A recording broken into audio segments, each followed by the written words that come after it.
Collin, welcome. Delighted to have you. Great round today, 69. For the last 2 years, you've had a top 10 finishes. Tell us how you feel about your performance so far.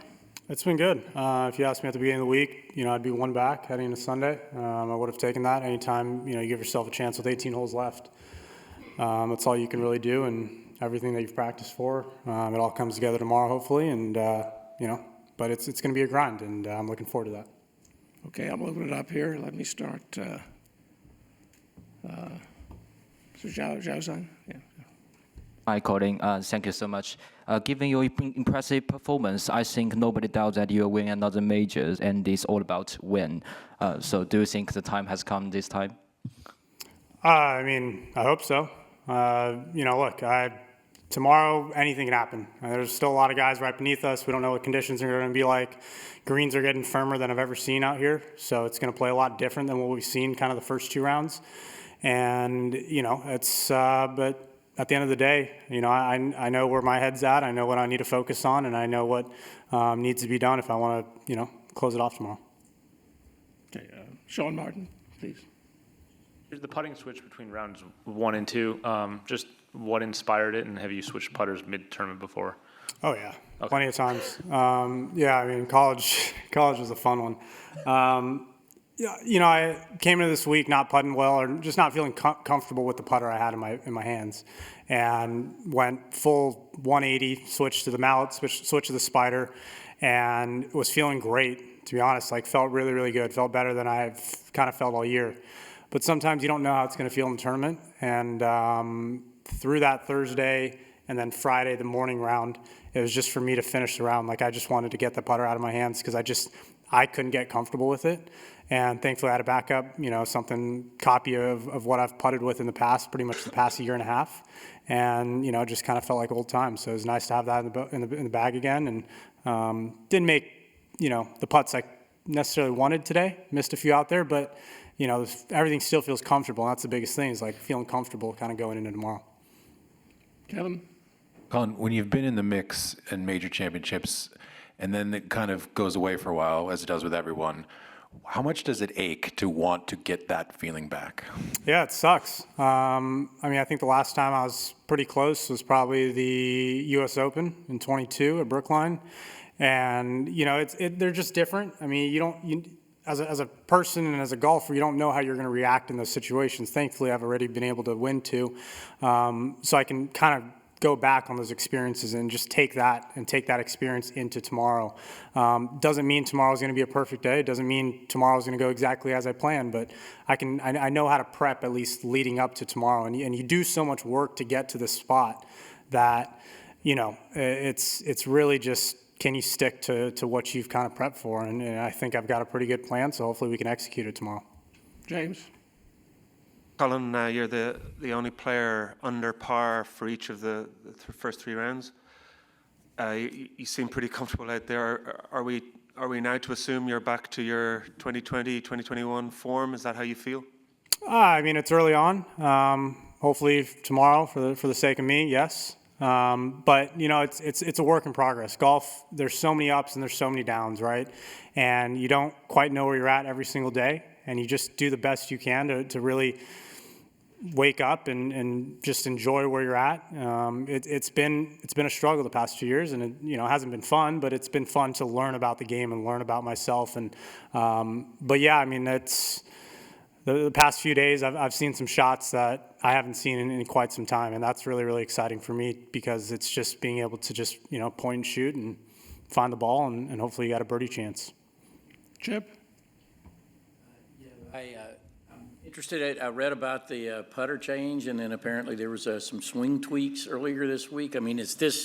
Is this you generally? It seems like a lot of changes, coming into a big event like this. It is, but sometimes you're searching, and I had to search. You have to find something. And what my game was last week, if I took it out here the first 2 days, I probably wouldn't be here. I probably wouldn't be playing today. So you have to find something. And part of it, and I look back at a lot of my tournaments that I've played well at. Sometimes you search, and you're not searching, but you're just trying to find a feel. And that's all it is. Once you find that feel, you can repeat it and just put that on repeat all throughout the week. And that's kind of what I've stuck to, this one feel in my golf swing. And hopefully we can just put that under pressure tomorrow and just continue that, kind of shot shaping that I like. Jeff? Collin, we're kind of on schedule here in a traditional Masters where now we have a late tee time tomorrow, and you talked about your plan. How much of your plan is thinking about the traditional final round holes, and how much of it is just kind of checking out and forgetting about everything that's going on and relaxing? I'll probably just stick to, I'll probably wake up tomorrow and look at it and briefly glance through it, but you just don't know what to expect out here. I mean, today, as the round was going through, you could just tell the greens were just completely changing. Tomorrow, it's going to be even that much more bouncy, fast. I mean, like I said, I've never seen the course like this. It was kind of leading up to that as the week started. We got some rain on Thursday, and but right now is probably exactly where Augusta wants it. And I think some holes, some approach shots might have to be tweaked based on where I am, what clubs I'm hitting versus previous years for me. Dan? Got the toughest task in golf tomorrow, which is trying to chase down Scottie right now. Is there any part of you that will look at it as like I gotta beat him, or is it you're just going to be focused and kind of in your own bubble tomorrow? Looking at the leaderboard, there's still quite a handful of guys beneath us, and I think the conditions are going to be pretty mellow for the most part compared to what we've seen all week, probably similar to today. So, I think it's going to depend how the first 5 to 9 holes go. But yeah, I mean, look, Scottie's the number one player in the world for a reason, and what he's done over the past 2 years is incredible. And but at the end of the day, it doesn't scare me. I still know that at my best and at what I truly believe I can do. And I saw a little glimpse of that early on today, and just didn't hit the shots I needed to. Didn't really make the putts on the back nine, or else I'd be even with him or one up. So it happens. It's golf. But thankfully, I've got one more day. I've got 18 more holes to figure it out, and hopefully, play some really great golf. Donna Reardon? Collin, normally you guys would start learning this golf course on Thursday and be sort of dialed in by today. Did the 2 days of high winds deny you that opportunity, and you're really sort of discovering what this golf course is for the first time today? My first Masters was 2020, so every year has been rain, weather delays, softness. Every year, kind of by Sunday, you start to see it get bouncy. But like I said, today's the firmest I've ever seen it. So no, I know what the golf course has in front of me. Like, it's not like I don't know where the slopes are and what's out there. It's just being able to plot yourself around a golf course that is quite different than where we started on Thursday afternoon. Thank you. Hey, Sean? Martin? Are you able to elaborate on what you worked on in your swing this week, and what was a shot today that was one of those shots you talked about that kind of reminded you of old times? No, I'm not going to let you know what I'm doing. Needed to work, at least one more day. I would say, the fifth hole today, hit a drive down the middle at about 192, I believe, to that top pin right over the hill. I mean, just an impossible pin location. And it was a little downwind, little off our right, choked down on a 6-iron and hit it just absolutely perfect. Landed right next to the pin, rolled out to 20 feet. And that's just a shot that I haven't seen in quite some time and have that freedom. And I'm very happy about that. I mean, sometimes the distances aren't going to be exact. And today I was a little bit off, especially kind of as the back nine was going on. But that's just a small adjustment of just, figuring out where we're trying to land it, or figuring out the wind a little bit better. The wind out here is, you're literally guessing. So to have those shots to draw back on, and to have a lot of shots beforehand in the previous few years, I feel very, very comfortable. And like I said, you still got to execute the shots. So tomorrow we'll see if I can execute them. Adam? Collin, how long do you feel like you've been searching, and what was the level of your confidence heading into this week?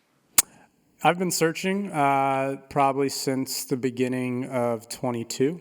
Got back from Dubai, and just something didn't feel right. And, some weeks are better than others. Some weeks you find something and you hope it works and you hope it lasts for weeks and months, and sometimes it doesn't.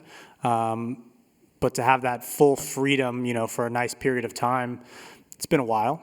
But, at the end of the day, what was the second part? Sorry. Level of confidence heading into this week. It was a little iffy, I'll be honest. It was a little iffy, come Monday. But I spent a lot of time on that range on Monday, and JJ and I gave ourselves a high five kind of midway through our session because we found something that made sense in our heads, worked, and that's kind of the thought that we've continued throughout the rest of this week. So, look, at the end of the day, when you teed up on Thursday, especially knowing the conditions we were going to have, you throw everything out the window and you just got to hit shots.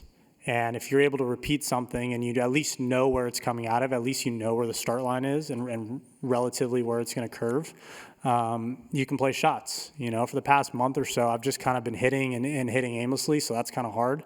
But we found something. So, maybe the confidence wasn't at the top tier that I've had in the past. But in no way did I believe or tell myself that I couldn't win it because I fully believe that I can do it. I've only got 2 questions more lined up. We're running out of time. So, Luke, here, please. Collin, just wondering more broadly what you're working on the greens with Stephen and how that's going along. Not much, to be honest.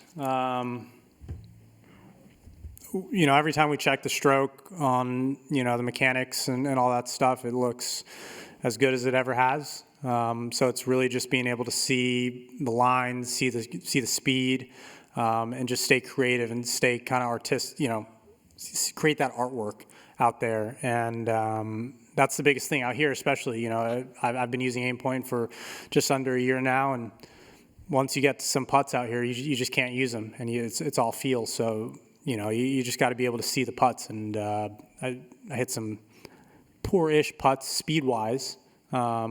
But that's going to be good experience for going into tomorrow, knowing how it's going to play. Todd, last one. Thank you. Collin, I'm not sure if you did this on the eve of winning the PGA Championship and thinking of holding the Wanamaker, or on the eve of winning the Open, holding the Claret Jug, but tonight or maybe tomorrow morning, will you allow yourself to think about having a green jacket slipped over your shoulders? Look, it always crosses your mind. If it doesn't cross your mind, I don't know what the hell your mind's thinking about. I mean, you're purposely trying to block it out. So for me, I have to allow that to come. But you also have to allow yourself and learn how to think about and be present and think about where you're at, right? So, when I started birdie, I 100% my mind thought about, what could this round be like? What could this be? But my head always goes to a million different places, and you have to just know that when you do step into your shot, all you're thinking about is that one shot. So, I'm not going to say that it doesn't cross my mind. I mean, we're here on a Saturday night, and I'm one back, so I'm very excited about tomorrow. I have to take that and use that to my advantage, and just be able to really, when I grab that club out of the bag, be able to execute those golf shots as best as I can, which is not by thinking about the jacket. Thank you, Collin. Best of luck tomorrow. All right, thanks, everyone.